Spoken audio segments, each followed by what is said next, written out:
Oke, Assalamualaikum warahmatullahi wabarakatuh. Jumpa lagi bersama Suharti Saraswati.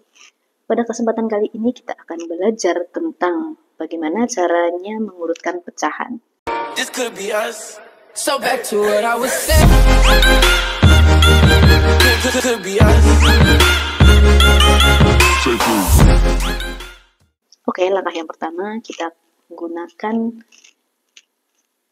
jika pembilangnya sama. Nah, ya, kita akan memberikan contoh jika pembilang dari pecahan itu sama. Maka penyebut yang paling kecil adalah pecahan yang bernilai paling besar. Nah, pembilangnya sama. Misalkan di sini ada 1/2, kemudian 1/4, kemudian 1/3, 1/6. Nah, jika kita mengurutkan dari yang terbesar, dari yang besar ya, ini.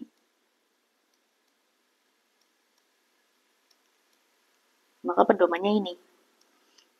Penyebut yang paling kecil, jika penyebut yang paling kecil, pembilangnya sudah sama semua, 1, 1, 1. Penyebut yang paling kecil adalah pecahan yang bernilai paling besar. Maka kita cari penyebut yang paling kecil. Maka penyebut yang paling kecil adalah 1/2. Maka 1/2 ini adalah pecahan yang bernilai paling besar. Kemudian setelah 1/2 ada, betul, 1/3. Kemudian 1/4.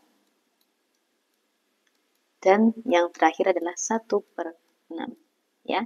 Jadi ketika pembilangnya sudah sama, ya, pembilangnya sama, ini 1, 1 semua, maka penyebut yang paling kecil adalah pecahan yang bernilai paling besar.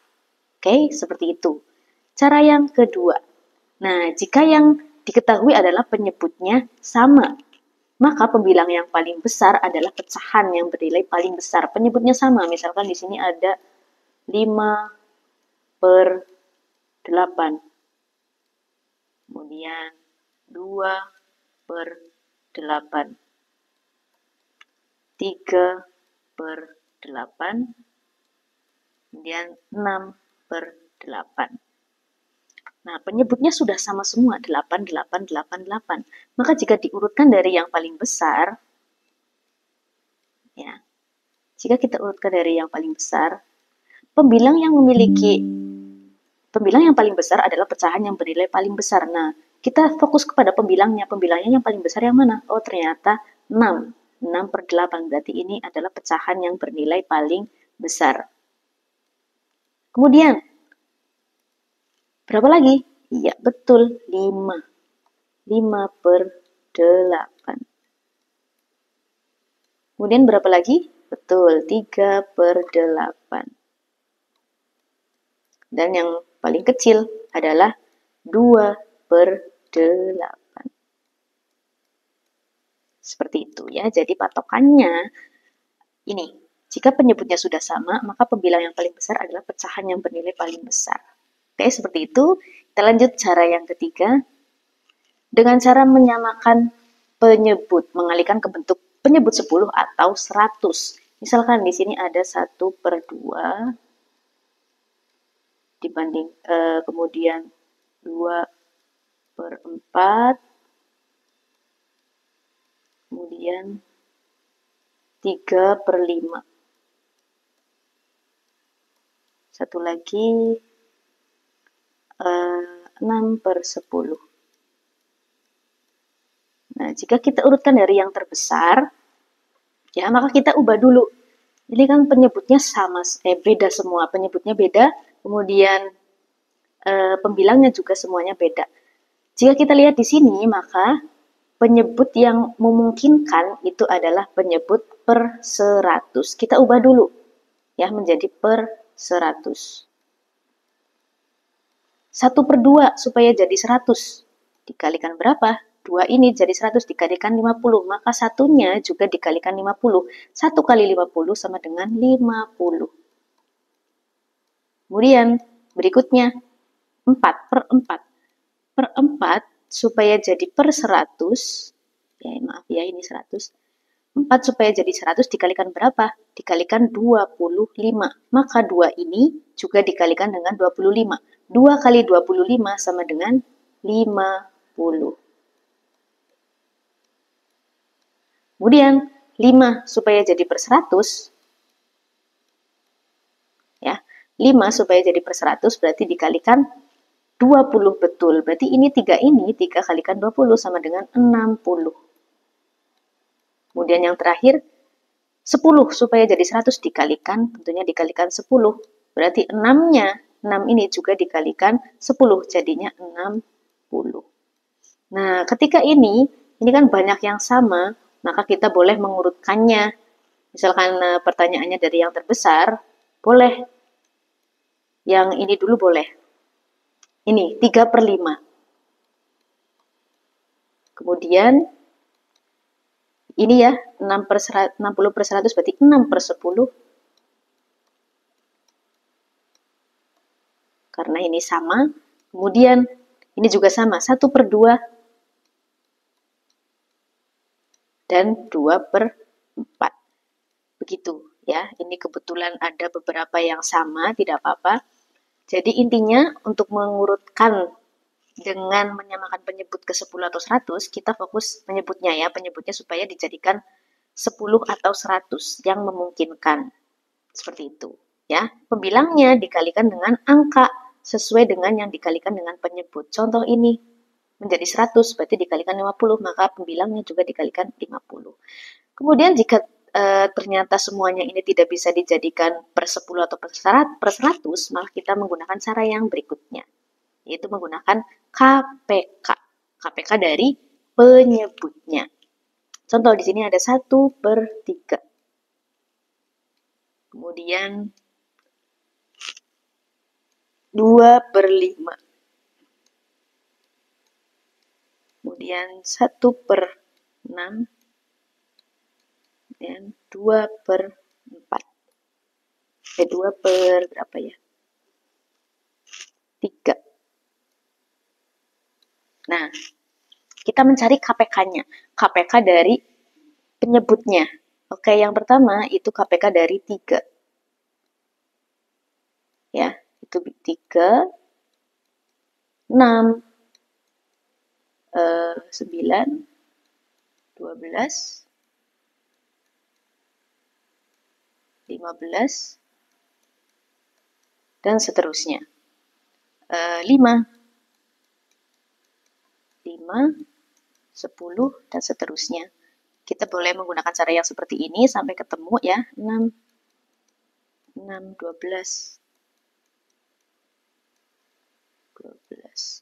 Oke, kita lanjut saja. Berarti di sini ada 18, 21, kemudian 24, 27, 30. Untuk 5, ini 5, 10, 15, kemudian 20, kemudian 25, 30. Ini sudah ada yang sama, 30, 30. Ini 6, 12, 18, 24, 30. Ya, sudah ada yang sama semuanya ya. Itu penyebut berarti menggunakan 30. Atau kita juga bisa menggunakan yang namanya pohon faktor ya. Atau faktor dari 3. Itu berarti 3. Faktor dari 5. 5. Faktor dari 6. 2 kali 3. Maka KPK-nya cari yang sama 3. Yang sama kalikan. Ini yang berbeda semuanya dimasukkan. 2 kali 5. Oke. 3 kali 2, 6. 6 kali 5 sama dengan 30. Oke. Jadi kalau mencari KPK, itu boleh menggunakan cara yang seperti ini, kelipatan seperti ini, boleh menggunakan pohon faktor atau faktor langsung seperti ini kalau bisa. Ya, 3 berarti 3 kali 1, 5, 5 kali 1, 6, dijabarkan faktornya 2 kali 3. Nah, KPK itu ketika ada yang sama, maka kita cari pangkat yang paling besar. Sedangkan ini yang sama-sama 3, berarti kita tulis 3. Cukup tulis 1 kali, kemudian kali. Yang berbeda masukkan semuanya. Kali 2 kali 5. 3 kali 2 kali 5 sama dengan 30. Jadi kita menggunakan penyebut per 30. Nah, 3 ini supaya menjadi 30 dikalikan 10, maka satunya juga dikalikan 10. 1 kali 10, 10. Kemudian yang berikutnya, supaya jadi per 30, 5 ini supaya jadi 30 itu dikalikan 6, maka 2-nya juga dikalikan 6. 2 kali 6 sama dengan 12. Kemudian 6 ini supaya menjadi 30 dikalikan 5, maka satunya juga dikalikan 5. 5 kali 1 sama dengan 5. Kemudian yang terakhir per 30. Dikalikan berapa ini 3 ini? Supaya jadi 30 dikalikan 10 betul. Berarti atasnya juga dikalikan 10 sama dengan 20. Jika kita mengurutkan dari yang terbesar, ini kan penyebutnya sudah sama ya. Kalau penyebutnya sudah sama, maka pembilang yang paling besar adalah pecahan yang memiliki nilai paling besar. Coba kita lihat, manakah yang paling besar berarti? Betul, 20 per 30 ini ya. 20 per 30 itu miliknya 2 per 3. 2, ulangi ya, di sini. 2 per 3. Ini sudah. Kemudian berikutnya, yang paling besar kedua, itu berapa? Iya, betul. 12 per 30. Berarti ini miliknya 2 per 5. Kemudian yang berikutnya, iya betul, 10 per 30 miliknya 1 per 3. Dan yang paling kecil, yang terakhir, yaitu 5 per 30 miliknya 1 per 6. Begitu? Terima kasih untuk pertemuan hari ini dicukupkan. Mudah-mudahan dapat bermanfaat untuk kita semua. Jika ada pertanyaan, silakan bisa disampaikan di kolom komentar. Terima kasih. Wassalamualaikum warahmatullahi wabarakatuh.